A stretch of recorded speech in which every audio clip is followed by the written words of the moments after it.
Hello everyone, welcome to my channel or welcome back to my channel. This is going to be a collective reading. I don't know what's going to come up yet, but it will be in the title, whatever it's about. Right away I can tell you, if you're in somewhat of a annoyed or slightly disturbed mood, then this will definitely be for you. And please ignore the little smudges. I can't even be bothered today. All right, let's see what your collective message is about. Something that you had to let go of, but you really, really didn't want to. Like I'm seeing, like, let's say an adult trying to take something from a kid and the kid is like holding on, like they will not let go and they're being dragged by this thing. Or even like someone falls off of a horse, but they will not let go. They're just being dragged behind. So this was something that you did everything, tried everything to not have to give this up or to not have to let it go. Like it was really, at the point that you were letting it go, you literally you didn't have any other choice. You didn't have any other option. It was like, you would have even gone down with it. You would have been like, all right, just take me. But for some reason, whether you finally let go or spirit just had to just rip it out of your hands because you wouldn't let go, whatever the case was, it was something of that degree where it was like everything to you. And you were also left with questions like, why? Why did I have to let this go? Why couldn't this be a part of my life? Why couldn't this be my path or my plan? Like you didn't have the information, you didn't have the answers, which just made it that much harder to let go of, because you're thinking, if I at least had some information, or if I at least knew why this was happening, it might help me. But it's like you were given nothing. You were just told to let it go and you can't know why. And so it was very hard and it was very frustrating. And you're not one to give up. You're not one to quit when it gets hard or to say, oh, that's going to be a challenge, I'll just not do it. Like nothing stops you. There are no obstacles or limits when you're going after what you want. But again, that's why it felt so out of character to let this go, because that's just, you don't do that. You don't give up. And you could have felt like you were giving up by letting it go. Maybe you made a promise to someone. Whatever the case is, if this is resonating so far, this is for you. So you were being asked to, so the answers are coming now, basically, now that you've let it go. And I feel like this wasn't probably recently. It feels like you've already let this go. You had already made the decision.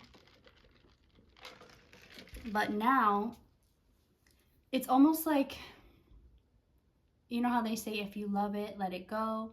And if it's yours, it will be back. If it doesn't come back, it was never meant to be yours. There's something about that where it's like when you finally accept that it's gone, when you finally accept your life without it, that's when it comes back. After you've already said, okay, I'll live without it. I've learned how to live without it. That's when it comes back. So that might be what I title this, something like I don't know, I'll figure it out, but it's coming back. But first, the answers are coming. Why did you have to give it up? Why did it come into your experience if you weren't able to keep it or you weren't able to hold on to it? Why? All these whys. So one thing is that it would have been impossible for you to focus on what you needed to focus on if you kept this thing around. It was taking up so much of your time and your energy, like your mental energy, like your thoughts. It was consuming your thoughts every day. You could have been physically going through the motions, going to work, cleaning your home, taking care of your body, but all the while doing all these things, whether you're brushing your teeth, cooking a meal, it's like your thoughts were there. You weren't fully present. You weren't in the moment. And maybe here and there you were, but in general, you were checked out, and it was like this thing was like a vortex or a black hole just sucking in everything from you. And there were other areas of your life that really needed your attention. And there's something about an uneven distribution. Like, you can't just put all your energy into one area, because there are other areas that are going to be neglected. And it's supposed to be more of an even split. Like, here's some energy for taking care of myself. Here's some energy for working towards my future. Here's some energy for my personal relationships, my family, my friends.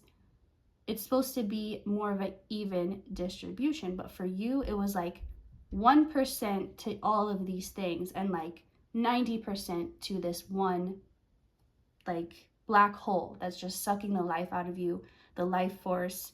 It was draining you.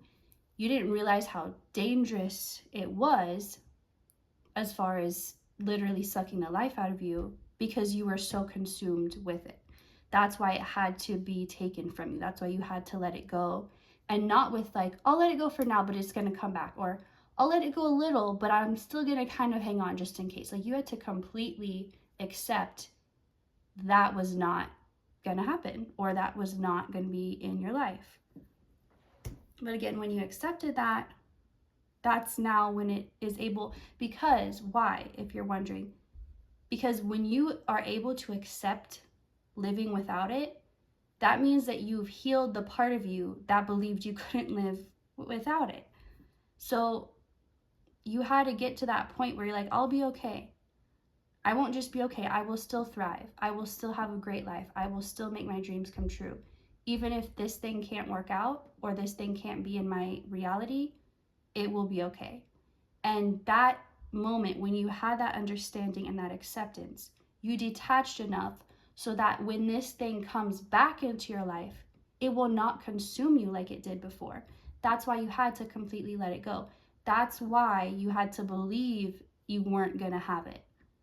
That's why it can come back now, because you're stable enough to where this can be in your existence, this can be in your energy, but your force is so strong, it won't pull you in, it won't suck you in.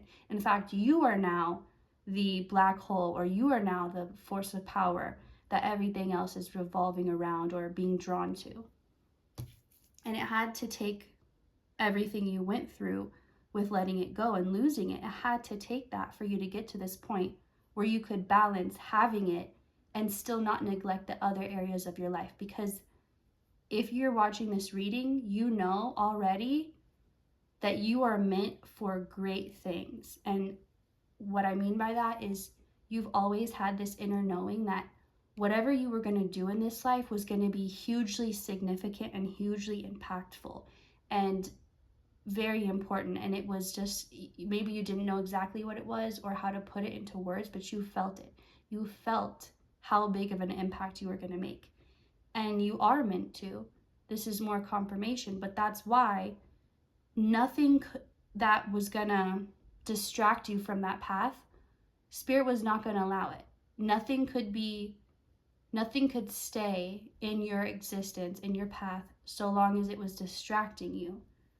And so you had to be put in situations where you chose to gain the strength. Whether you feel like you chose to let this go or you had to, however you feel, you did choose it. You did make the choice to let go. This could have taken lifetimes too, but it didn't have to take lifetimes, because you made the effort to let go, because you had to. You had to choose yourself. And you're always going to choose yourself from here on out, moving forward. So, let's see. 10 of Cups. Here's the other thing. Whatever this thing was that you needed so desperately, that you just knew you couldn't be happy without, you couldn't imagine a life without, whatever this was, you were coming from a wounded place, a codependent place where you needed A, B, and C in order to be okay, in order to be happy, in order to have a successful life, in your opinion. So let's say Spirit didn't take this away from you and they said, okay, you can have it. Go ahead, have life with it. And you never had to let it go, you never had to lose it. You would still be so consumed in it that you'd be neglecting these other things, like I had already said. But the other thing here is that it wouldn't have brought you fulfillment. You would have got it, you would have lived with it, but there would have been so many problems, there would have been so many issues, and you would have been like, you would have been hopeless, because you would have said, I needed this so bad, I have it, and I still don't feel complete. I still don't feel fulfilled. There's still something missing or lacking. And that's how you would have spent the rest of your life. On top of that, you would have had the guilt of feeling like, I got this, I have this, I should be happy, I should feel satisfied, but I don't. And that extra guilt wouldn't have helped anything.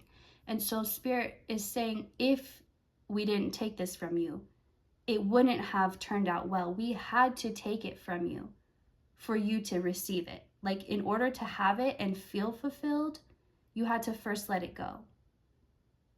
And now that you have, now you can get it, and now you will feel that fulfillment. It will exceed your expectations, where before it would have fallen short, way short. And you would have kept giving to it and giving to it and giving everything you had to it, only to never, it's like the more you would put in, the less and less you would get out, until it just would be the thing that destroyed your life. That's why you had to let this go.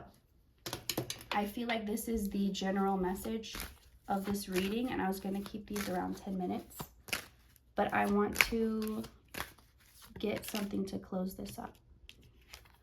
Okay, a big part of having to learn all this and go through all of this was also you having to be isolated and go into this hermit mode, and having to really, really draw your attention back to you. Like I said, so it's not, all on this one thing or in this one subject. So if you felt very isolated during this time, like you've had to face it alone, like you've had to miss out on experiences with other people, or being social, or having the social life that you like to have, and like maybe you're not someone who wants to spend every second alone, but you've had to. But this period of isolation is ending as well. And this can even be, maybe you're not physically isolated, maybe you're living in a home with multiple people, and you go to a job with lots of coworkers, and maybe on the outside you don't appear to be isolated. Maybe you are going to social events, but on the inside you still feel that isolation. You still feel alone and separate. So whether it is an actual physical isolation you've been going through, or just that emotional isolation, or both, that was all part of, okay, I'm being shown like a monk, for example, who goes to meditate and they spend all this time by themselves, cut out all the distractions so they can really do this intense work and, come back to themselves. It's like that. That's what you had to do. Everything had to be cut off from you so that your focus was like a tunnel vision on what exactly, which was you. That's what your focus was meant to be. Because you had come to a place in life where your focus was outward on everything around you, everything outside of you. This also brought with it a lot of anxiety, because one thing anxiety is when you're more focused on your surroundings than on yourself. And that comes from being in a fight or flight mode, where you feel on edge and you have to be aware of your surroundings because you believe you're in danger. So you need to pick up on all these little signals. But if you're not actually in danger and you're in that mode, you have anxiety. So you had to really not just physically focus on yourself, but energetically bring your focus back to you. Learn how to love yourself. Learn how to care for yourself unapologetically, without guilt. So that, all of that, having to focus just on you, that's getting to end now. And it almost feels bittersweet, like you've really grown close to you. And what at first felt like a prison sentence of having to be alone, you learn to really enjoy that time, because It was one-on-one time with you, with your own self. So as this bittersweet, time is ending, it's also great because you weren't meant to be isolated forever. You weren't meant to be on your own forever. And you weren't meant to take care of yourself by yourself. Like, people are supposed to help out with that and care for you, and you're supposed to be able to allow that and to receive it. And you are. You're at a place where you can do that now. So the last message is that if you felt so isolated and so alone to the point where it's become your comfort zone, you've kind of become used to it, that is ending too. As this thing is returning back to your life, and it could feel slow at first, but it's not. It's all happening very quickly because you're actually ready for it too. You're ready for the impact. You're braced for the impact. So that's all that I'm getting in this collective reading. I really hope you enjoyed this, and I will see you next time. Thank you for watching.